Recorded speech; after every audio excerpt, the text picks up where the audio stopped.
দেবোত্তর ৪ নং ওয়ার্ড বিএনপির কর্মী সভা চাঁদপুর সরকারি প্রাথমিক বিদ্যালয় মাঠ প্রাঙ্গণে সন্ধ্যায় অনুষ্ঠিত হয়েছে। বিস্তারিত প্রতিবেদনে। রবিবার ২ নভেম্বর দেবোত্তর ৪ নং ওয়ার্ড বিএনপির আয়োজনে এ সময় কর্মী সভায় সভাপতিত্ব করেন ৪ নং ওয়ার্ড বিএনপির সভাপতি আক্কাস আলী বিশ্বাস। ওয়ার্ড বিএনপির সাধারণ সম্পাদক আব্দুল রাজ্জাকের সঞ্চালনায় এ সময় প্রধান অতিথির বক্তব্য রাখেন উপজেলা বিএনপির আহ্বায়ক আতাউর রহমান রানা। প্রধান বক্তা হিসেবে বক্তব্য রাখেন উপজেলা বিএনপির সদস্য সচিব মনোয়ার হোসেন আলম।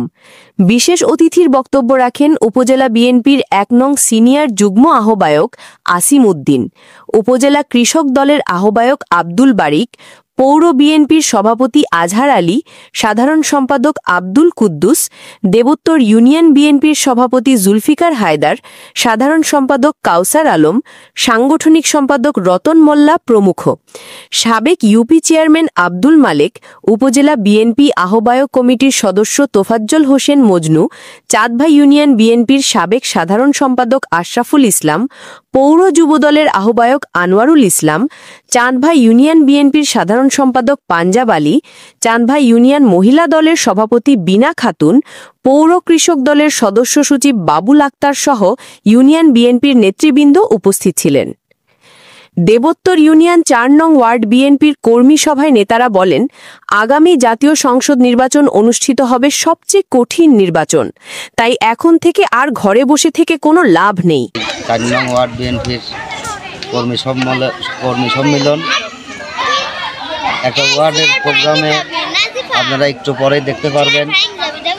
শত শত লোক, জনাব আমার আপনাদের সবার প্রিয় নেতা আটগড়ে ঈশ্বরদীর গণমানুষের নেতা জনাব হাবিবুর রহমান হাবিবের পক্ষে একটা ওয়ার্ডের প্রোগ্রামে আগামী জাতীয় সংসদ নির্বাচনে বিপুল ভোটে দেবোত্তর ইউনিয়নে বিপুল ভোটে জয়লাভ করবো ইনশাল্লাহ। ধানের শীষ মার্কা প্রতীকের আমাদের প্রিয় নেতা হাবিবুর রহমান হাবিব ভাইয়ের পক্ষে কোনো স্বাধীনতা পরাজিত সৈনিকেরা যতই তালবাহানা করুক, দেবোত্তর ইউনিয়নের মাটিতে তাদের কোনো স্থান হবে না ইনশাল্লাহ।